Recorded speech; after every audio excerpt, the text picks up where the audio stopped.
TV Informativo. Aqui o Vale se vê.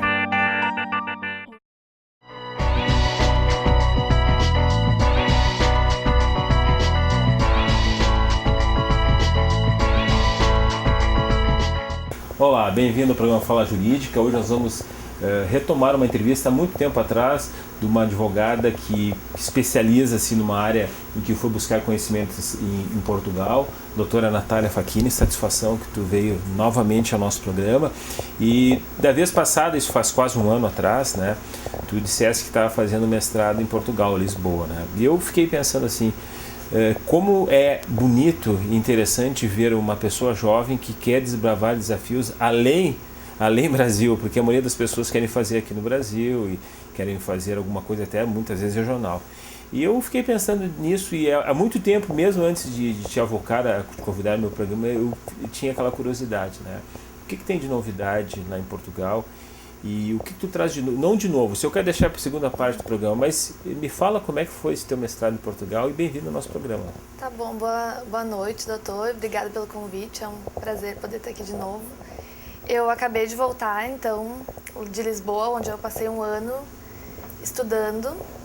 Foi muito difícil no início, o choque da realidade que a gente tem daqui do Brasil, do ensino, com o ensino que eles têm lá, porque lá eles estudam muito mesmo. Aqui no Brasil a gente tem esse jeitinho brasileiro de ser, que as pessoas estudam um pouco para tentar passar, tirar uma nota boa na faculdade. Lá não, lá eles estudam realmente muito. E eu, assim, quando eu cheguei, os primeiros dias na universidade, para mim, foi, na verdade, um choque cultural, por eu estar num novo país, e também um choque, assim, por entrar pela primeira vez na sala de aula e ter um choque com os professores, com as disciplinas, com a metodologia de ensino deles, e pelo nível de exigência também que eles têm com os mestrandos que vêm de outros países. E também com o pessoal de lá, mas o pessoal de lá já está mais acostumado com essa metodologia. Me diga uma coisa, tu sabe que eu fui fazendo doutorado lá em Buenos Aires, né, na UBA, e percebi assim, ó, que pelo menos a nível de conhecimento intelectual, nós brasileiros, frente à América Latina, está muito baixo. Vou te comentar o que aconteceu na sala de aula. Foi pedido para a turma toda de 60 alunos, eu estava junto, quando foi feita a primeira Constituinte do Brasil e quando foi feita a primeira Constituição do Brasil. Tu sabes que eu fiquei em silêncio. Eu sabia, Constituinte de 1823 é a Constituição de 1824, isso é uma coisa batente para quem trabalha, principalmente no mundo de direito, principalmente júri, tu sabes que demorou 5 minutos e ninguém sabia, daí eu tive que tomar as dores pelo Brasil. E eu compreendi que o nosso nível intelectual, tá, frente à América Latina é muito baixo. Como é que tu enfrentou? Eu sei que tu é diferenciada, tá? Tu é de uma família diferenciada, tu sempre foi profunda, estudiosa, mas os brasileiros que estão lá, como é que tu viu, primeiro se tem brasileiro, segundo, como é que tu enfrentou o teu nível de preparação com os mestrados da Europa?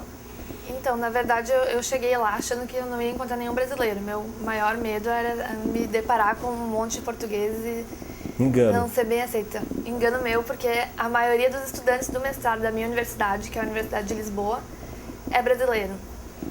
Pra te ver, eu tinha uma colega portuguesa. O resto é só brasileiro. Mas o que me impressionou bastante foi que aqui do Sul, muito poucos gaúchos, principalmente o pessoal do Sul, e a maioria do pessoal do Nordeste, porque lá eu acho que tem um déficit maior de mestrados, doutorados, tem uma falta maior lá. Então, na verdade, a maioria do pessoal é nordestino, que vai buscar o mestrado lá. E assim, eu notava que muitos colegas tinham dificuldade também, pela carga de ensino que a gente vem trazendo da graduação. Então, na verdade, a gente chega no mestrado, é como eu digo que a gente tem que desconstituir tudo que a gente aprendeu na graduação, jogar no lixo e começar a construir de novo. E para ti, a nível, que tipo de cadeira tu tinha lá? Quais as cadeiras assim que... Então, doutor, na verdade, a minha área de especialização foi Ciências Jurídico-Políticas. E eu escolhi Direitos Fundamentais.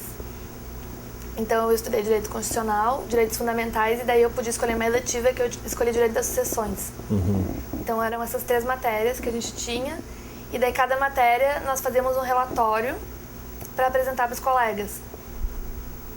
Um relatório que a gente apresentava, os colegas davam sugestões, e no fim a gente teria que entregar um relatório escrito para o professor. E desses relatórios, assim, desses trabalhos, qual tu acha que pro teu nível de conhecimento, eu sei que tudo é novo, né? Tu acabou Sim. de dizer.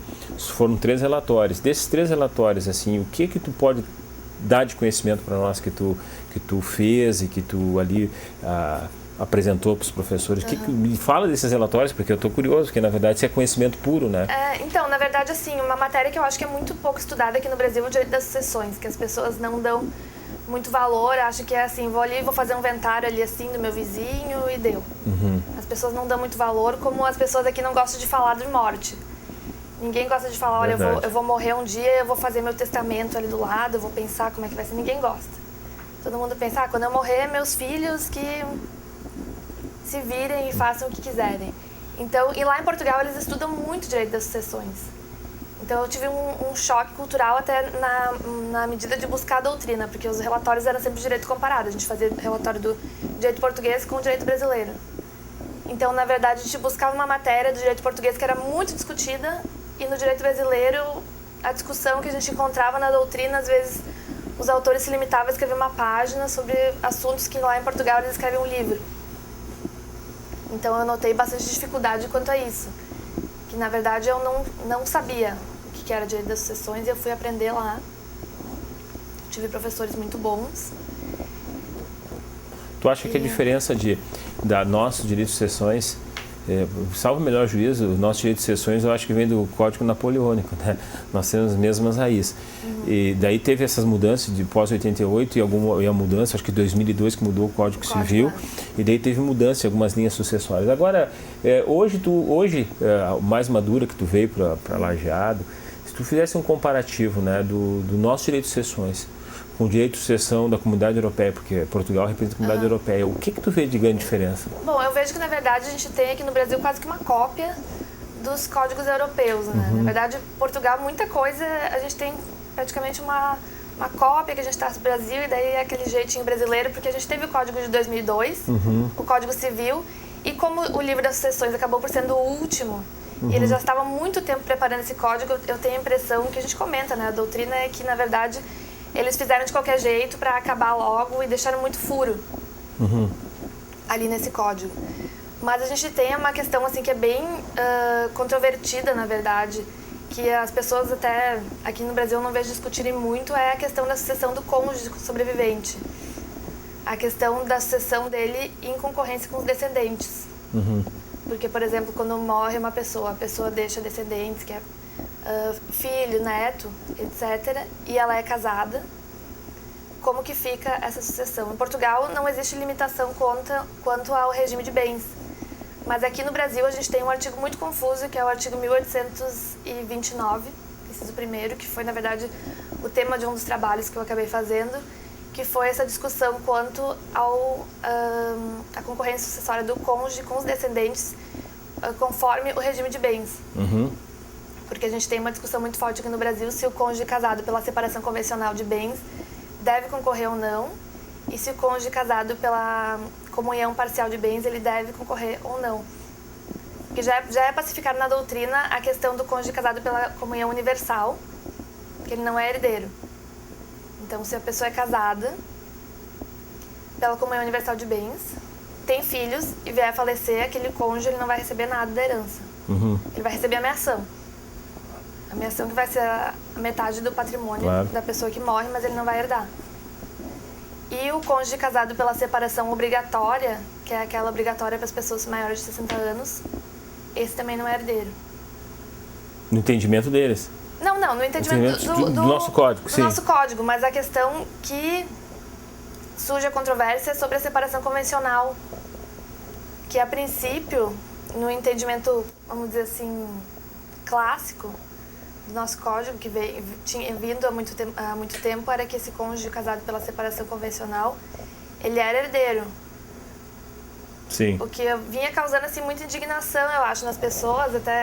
Eu até tive um caso lá no escritório de uma menina, que o pai dela ele era casado com separação de bens.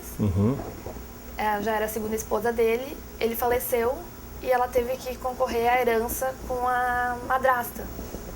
E ela vinha me dizer, Natália, eu não sei por que ela está concorrendo comigo, se meu pai era casado pela separação convencional de bens. Eu dizia, mas está na lei. E daí depois que eu comecei a estudar isso, eu fui ver que não é bem assim, que a gente já tem decisões do tribunal. O STJ proferiu uma decisão em 2009, entendendo que esse cônjuge ele não tem direito à concorrência sucessória.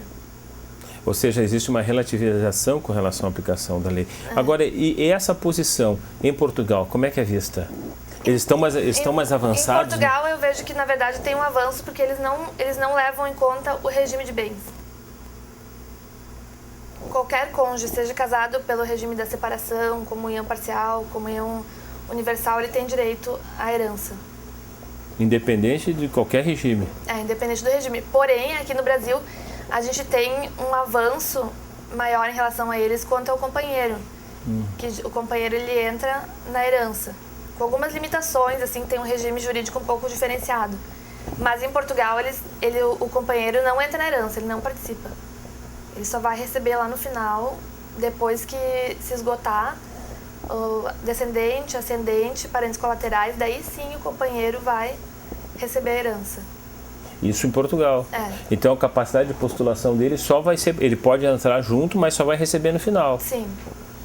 E isso, como é que e nós em confronto com os portugueses, como é que ele vem o nosso código? Porque tu está me dizendo assim, é uma inovação, mas ao mesmo tempo existe uma retração disso aí, né? Eu vejo que na verdade é uma inovação que eles trouxeram, mas foi uma redação muito confusa daquele artigo.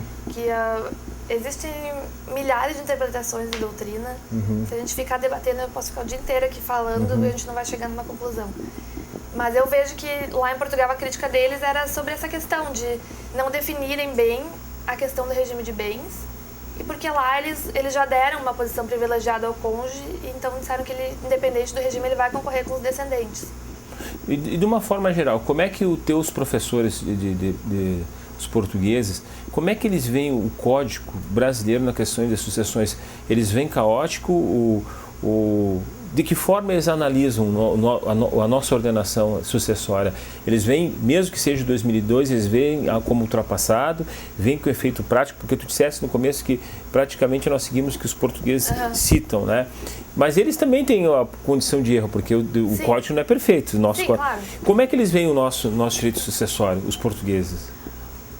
Olha, eles veem o nosso direito sucessório, na verdade, como uma cópia deles, porque eles acham que a gente copia tudo deles, para começar, né? Então, eles veem como uma cópia deles, mas eles veem como aquilo que eu te falei anteriormente. Como o nosso código, na verdade, a gente diz que o nosso código já nasceu velho. Sim. Código de 2002, porque ele ficou, se não me engano, uns 30 anos sendo feito, uma coisa assim. Sim.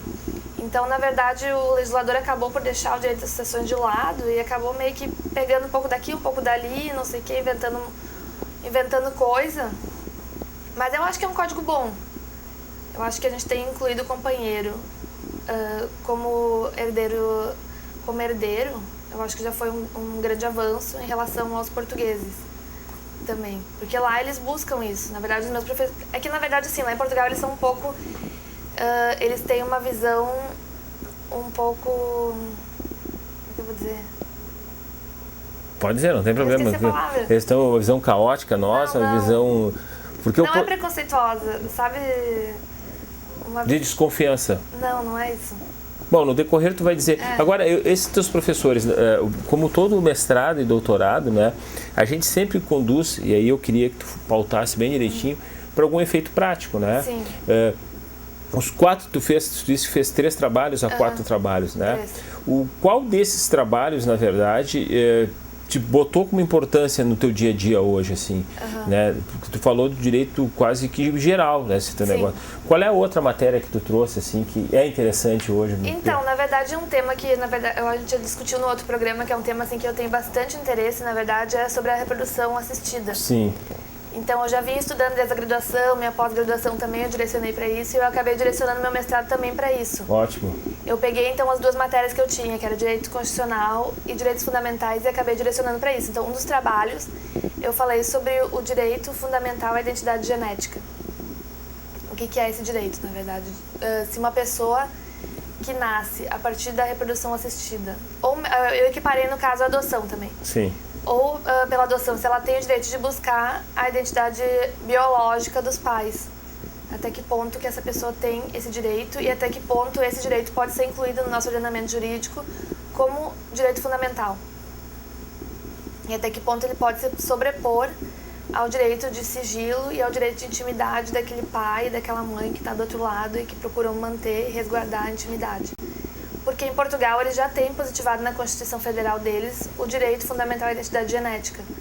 Já está na Constituição deles? Já está na então Constituição. Eles estão 100 anos na nossa frente, então. Já tem o artigo na Constituição que fala sobre o direito fundamental à identidade genética. Então eu peguei o artigo deles e fiz uma análise de como trazer esse entendimento que eles têm para o Brasil, para a gente poder aplicar aqui.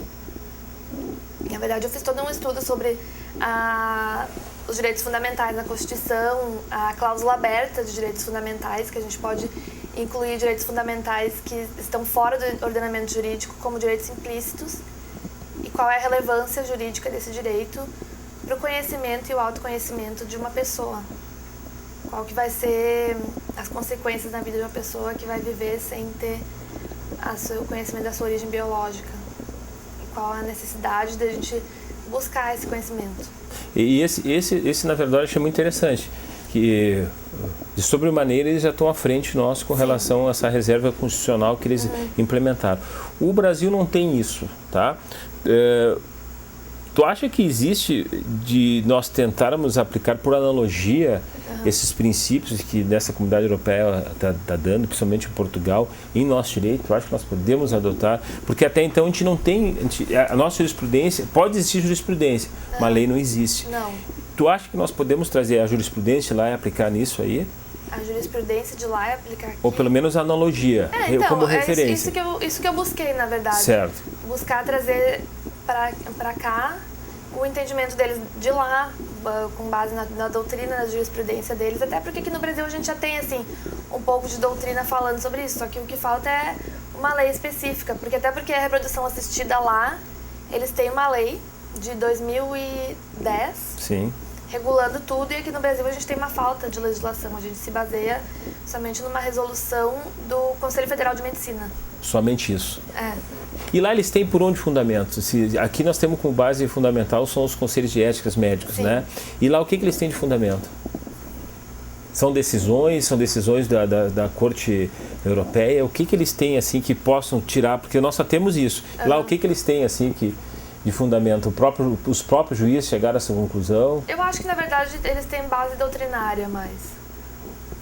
Os doutrinadores, eles construíram essa lei. Na verdade, foi sendo uma construção, foi uma busca da sociedade, porque, na verdade, não se tinha uma solução concreta, e daí cada caso que acontecia, recorria ao judiciário para recorrer, e não existia uma solução uniforme, que nem acontece aqui no Brasil. Sim. Porque que força que a gente pode dizer que tem uma resolução perante um caso da vida?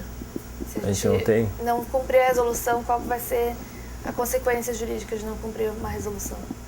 A resolução pode impor uma penalidade na pessoa que não cumpre, e até que ponto a gente pode levar a resolução ao judiciário e discutir ela.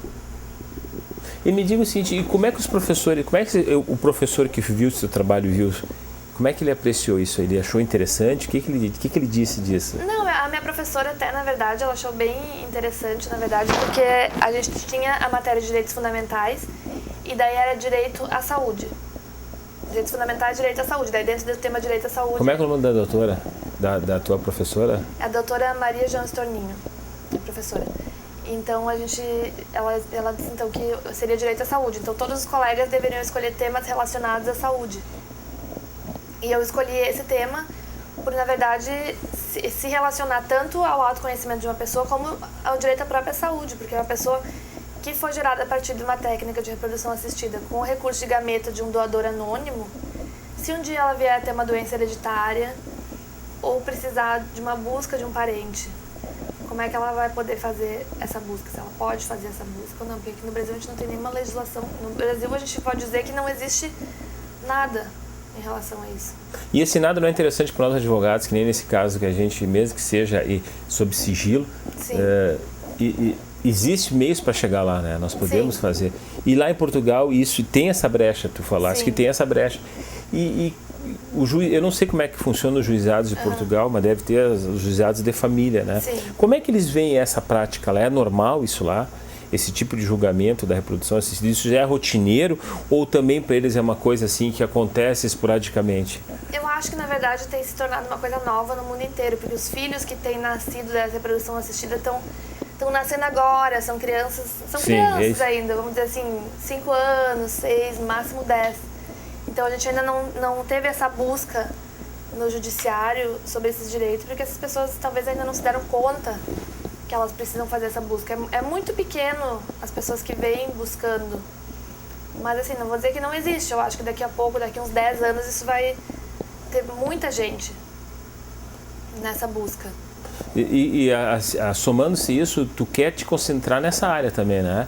Ou, digamos, tu vai terminar o mestrado concentrado nessa área de reprodução assistida, né? Eu posso dizer na questão da bioética, né? Sim, sim. Tu vai te especializar nessa área. Então, eu estou estudando, na verdade, mas eu acredito que sim. Direito de família com relação à reprodução assistida, direitos reprodutivos também. E lá em Portugal, porque aqui na doutrina, olha, eu vi pouca coisa assim na doutrina, principalmente nessa questão da reprodução assistida. A gente vê mais de filosofia na questão de bioética, sim, né? Que trabalha essencialmente disso. E eu me lembro muito que dentro da bioética tinha a Comissão Arnold, que era a comissão da Inglaterra que surgiu para determinar os primeiros fundamentos dos gametas humanos. Isso foi em 1989. Né? Até o reitor da PUC, Joaquim Clotet, hoje o reitor da PUC, participava dessa Comissão Arnold. E eu tinha feito mestrado, nós comentávamos sobre a respeito disso. Só que para nós era uma coisa muito distante. Sim. Hoje a gente vê o interesse, principalmente em Portugal, de ter uma base constitucional disso aí. Mas a pergunta que eu faço, e aí que vem, geralmente a lei está um pouco atrás dos problemas, sim, né? Os teus professores, né?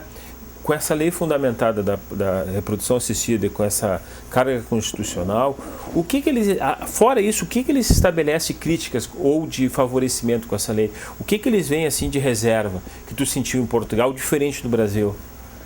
Eu senti que em Portugal, a palavra que eu queria dizer antes, que eles são conservadores. Conservadores. Então eu senti que na verdade eles quiseram impor essa lei com o intuito de... Eles têm muito preconceito, na verdade, contra os casais homoafetivos. Em Portugal, eu senti isso, na verdade, assim, apesar de eles terem regulamentado o casamento homoafetivo, ter alterado o Código Civil deles para regulamentar o casamento homoafetivo, aqui no Brasil a gente não tem, eles proíbem a adoção das técnicas de reprodução assistida para esses casais. Eles proíbem isso? Proíbem. Mas e qual é o fundamento de ter tudo isso? Tal como a adoção também é proibida para pessoas de orientação homoafetiva. Tá, mas então... Isso foi uma coisa que me chocou, assim. Não, eu estou chocado que, na verdade, eles têm um avanço lá, base constitucional, daqui retroage pior que no Brasil. Então, isso foi uma coisa assim, de português, isso aí. Que me chocou bastante. E daí, o outro trabalho que eu fiz, na verdade, eu falei sobre essa questão de eles não poderem, dos casais homoafetivos e as pessoas solteiras, a família monoparental que a gente já tem constitucionalizada no Brasil, que é aquela família que é formada pelo pai, a mãe e os filhos. Uma pessoa sozinha ou um casal homoafetivo não pode utilizar as técnicas de reprodução assistida em Portugal. E eu apresentei esse trabalho num dia, na ocasião, e a minha professora ficou defendendo esse posicionamento conservador. E a gente estava só em brasileiras na sala de aula, todo mundo começou a maior discussão e ela ficou sozinha tentando defender esse posicionamento conservador, que eles não querem de jeito nenhum. Quer dizer, na verdade, não é conservação, é totalmente retrógrado, porque o mundo caminha para o amor, na verdade, não tem sexo. A benevolência de ter um filho não quer dizer, né? Eu entendo assim, mas que coisa estranha isso aí, né? Isso foi uma coisa que me chocou bastante. Quando eu descobri isso, eu dizia, não pode ser. Até que eu li a lei várias vezes para me dar conta que realmente era aquilo. Então, na verdade, o Brasil está mais à frente nessa questão afetiva do que o próprio Portugal. Sim. Que coisa! Tu me deixou agora chocado com isso aí. Porque não adianta tu ter uma reserva constitucional de... choque de realidade, né? Claro, eles estão lá na frente em certas situações da bioética e em umas condições básicas, que é a concepção do carinho de um ser, né? Eles são totalmente retroativos. Isso foi dito, e o que ela dizia? O que a professora dizia? Ela dizia, agora não sei como é que fala... Mas na essência ela contestava isso aí, ela dizia que... Ela dizia que não, ele estava em votação o projeto de lei na época sobre a questão dos casais homoafetivos poderem adotar ou não. E ela defendia, e abriram um fórum na internet E os portugueses criticando. Eu não vou nem falar o que eles falavam agora, né? Porque mas tu acha que coisas assim vergonhosas. Tu acha que é preconceito deles? Eu acho que sim.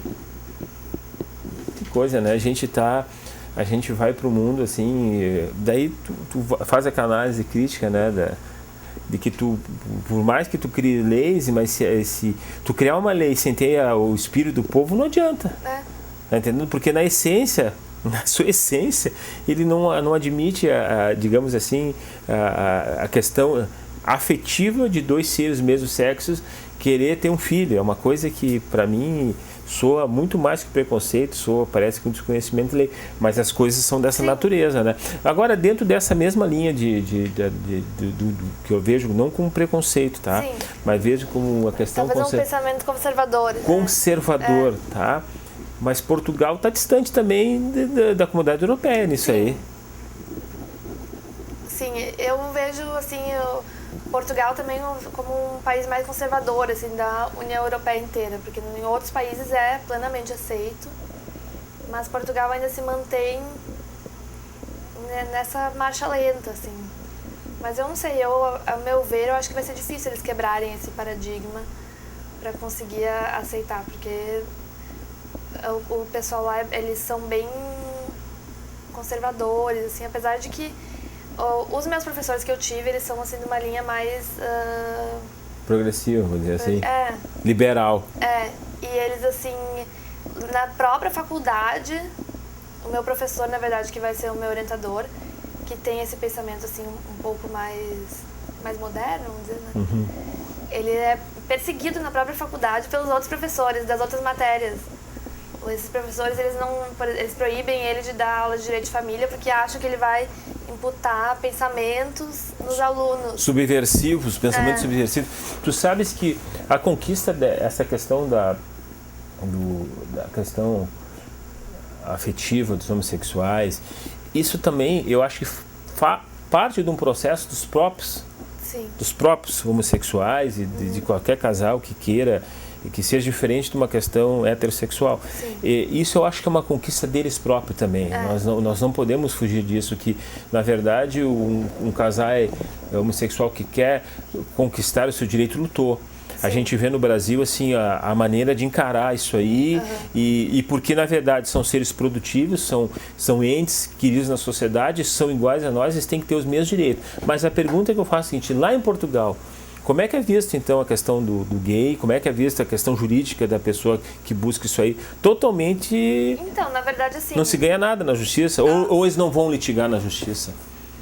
A questão da reprodução assistida e da filiação, tu diz... Dos dois agora, estou dizendo dos dois. Não, porque assim, eles têm o direito de casamento. Certo. Já tá no Código Civil deles que eles podem casar. Mas daí, por exemplo, assim, normalmente eles adotam, mas daí eles adotam, um deles adota e o outro fica ao lado. Daí eles querem fazer o pedido da co-adoção, que na verdade é aquela adoção que a gente tem aqui no Brasil, que é a adoção do filho do cônjuge. Sim, mas E eles negam. Que loucura isso, me deixou perplexo. Bom, doutora Natália Facchini, tá ótima essa nossa conversa, mas nós vamos fazer uma nova entrevista semana que vem, não tenha dúvida, com várias indagações do que tu trouxe de lá. Sim. E que pode ser de efeito prático aqui no Brasil. Até mais.